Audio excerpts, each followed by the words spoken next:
tidak, Polda DIY menetapkan Jokowi tersangka karena saya meyakini Jokowi tidak akan pernah berani menunjukkan ijazah aslinya. Jokowi, kenapa lo nggak nyerah aja kok ya?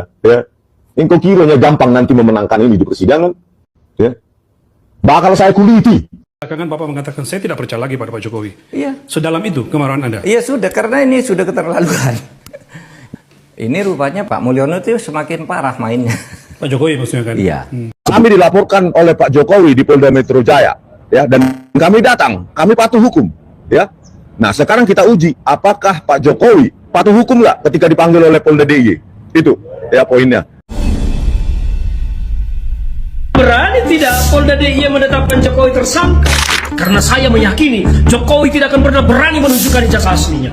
Mengapa baru Rismon Sianipar memilih mengambil langkah hukum baru dengan melaporkan Joko Widodo di Polda Daerah Istimewa Yogyakarta atas penyebaran informasi bohong. Jokowi berbohong secara terang benderang dan di dadanya masih ada logo Kepresidenan Republik Indonesia pada kala itu.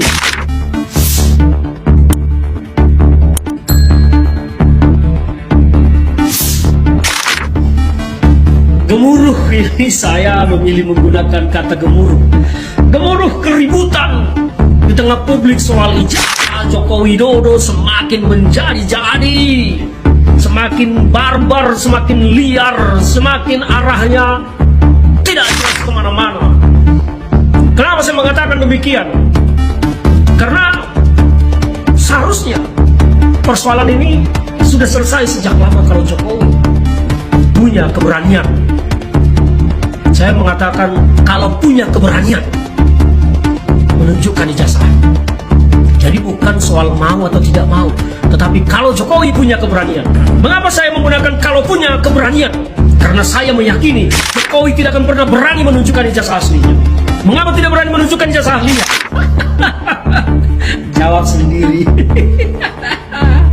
Terbaru Rismon Sianipar memilih mengambil langkah hukum baru dengan melaporkan Joko Widodo di Polda Daerah Istimewa Yogyakarta atas penyebaran informasi bohong.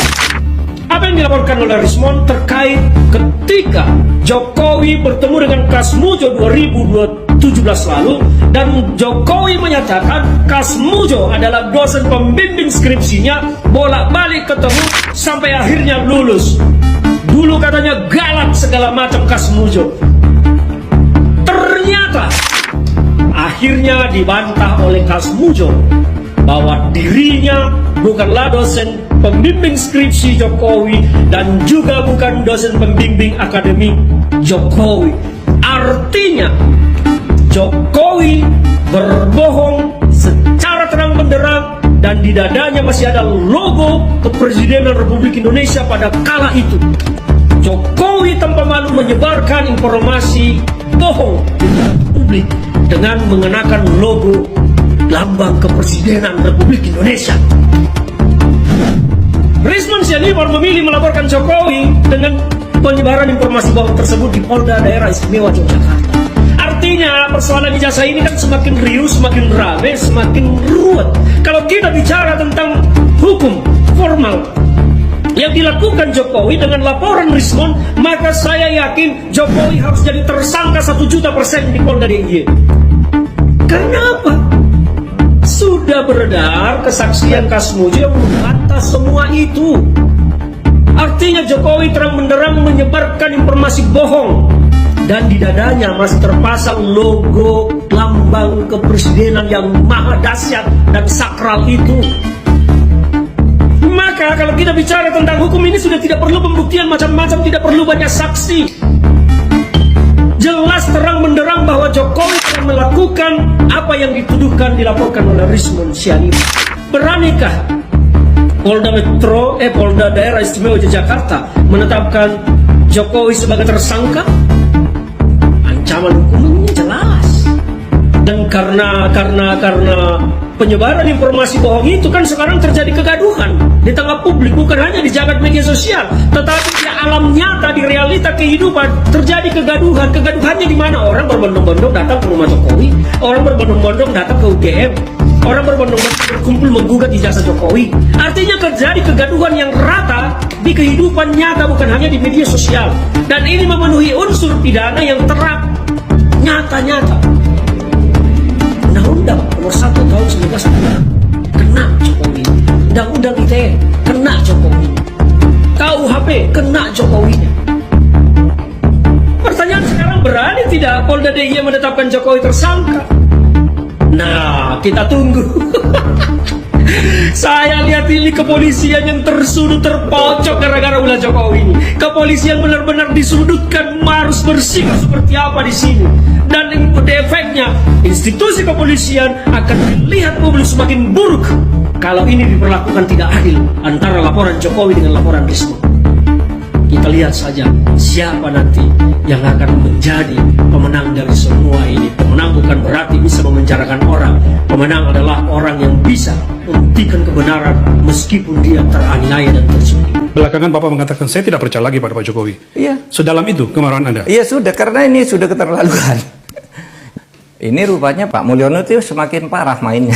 Pak Jokowi maksudnya kan? Iya. Karena memang saya melihat rusaknya itu sejak tahun 2022.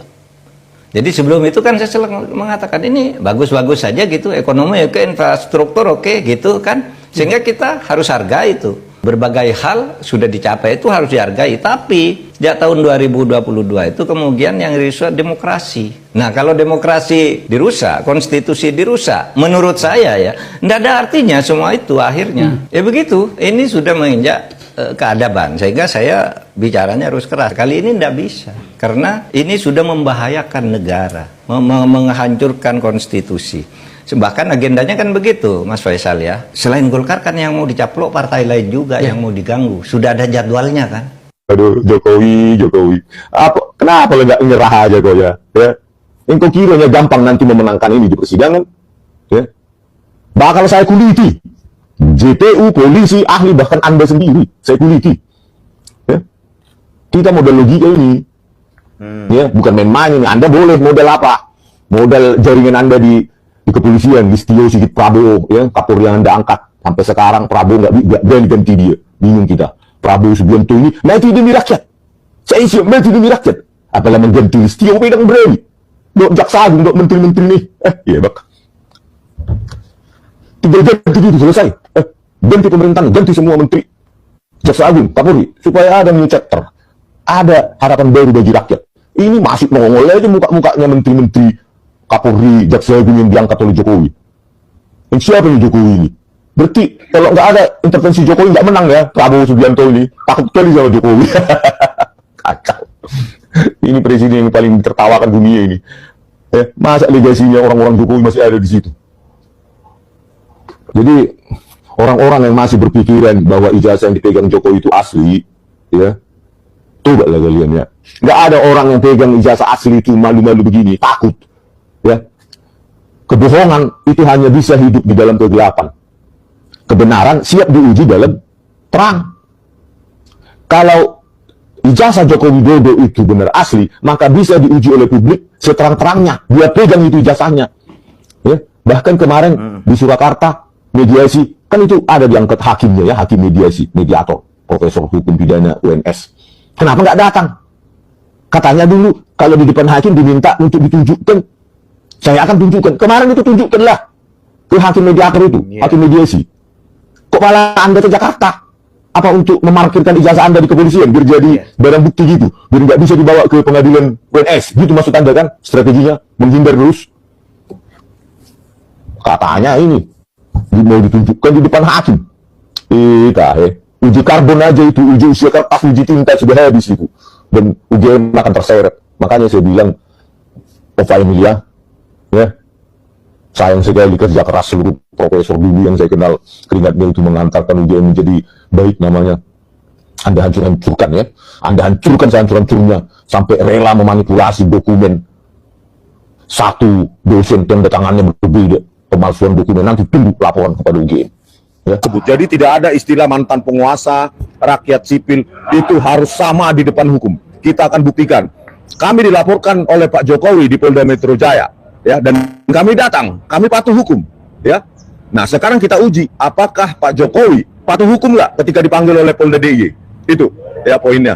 Jeb-jeb doang dalam tinju. Ini udah komplit. Oke. Udah gugat sana, gugat sini. Oke. Nah hari Tapi ini tadi jelas tambahkan Nuril. menambahkan tadi Rismon hari ini melaporkan juga di Nah, ini Polda Yogyakarta. saya mau Iya. konfirmasi. Jogja. Apa yang dilaporkan oleh Rismon? 378 penipuan waktu Pak Jokowi ketemu di Desnatalis Gajah Mada yang panggil itu Pak Kasmujo, Pak Kasmujo kan? Kan berdiri dia. Aduh Bapak ini kan pembimbing skripsi saya kan, Ya. dosen pembimbing skripsi saya kan, gitu loh. Oh iya, mangguk aja kan saat itu kan, tidak ada komentar karena itu acara sangat resmi gitu loh. Oke. Tapi sesudah berapa saat kemudian Rismon langsung datangin. Sebelum Rismon datangin juga sudah mulai kan ada cuapan-cuapannya. Terus Rismon datangi rumah Pak Kasmujo. Kalaupun dia tidak terima secara familiar, tapi Rismon sebagai peneliti sudah pengalaman toh menghadapi seperti itu gitu loh. Tapi tetap terucap tidak. Nah berarti itu kan ada pembohongan, ada penipuan lah gitu kan. Itu yang dilaporkan intinya hari ini. Dengan Anda bukti tahu ya? nggak jawaban Ada tidak bukti Pak ya? Kasmujo itu apa? Tidak itu jawaban. Tidak, dosen kan Rismon kan menanya, apa betul Pak, Bapak pembimbing dosen pembimbingnya? Tidak mau skripsi. bicara mungkin Bang, tidak Nah, tidak itu mau maksud bicara. saya. Kan, Gitu, Bang. kan connect. Kita bisa ulang ke videonya. Oh tidak. Saya tidak ada itu di adik, kurang lebih begitu kan. Jadi Anda akan melaporkan itu ke Polda. Ya, berarti Jogja? ada penipuan informasi kepada publik kan. Meskipun itu juga bisa jadi penggiringan juga loh itu. Ya artinya tadi memeluas, makanya saya bilang tarik aja benangnya, gunting aja, Oke. gunting solving problem, benang kusut jangan ditarik, gunting saja, tak, tarik begitu. Jadi yang melakukan penipuan, Itu pada Padang loh itu. jadi yang melakukan penipuan dalam laporan itu nanti siapa? Ya Pak Jokowi dong. Tanggapan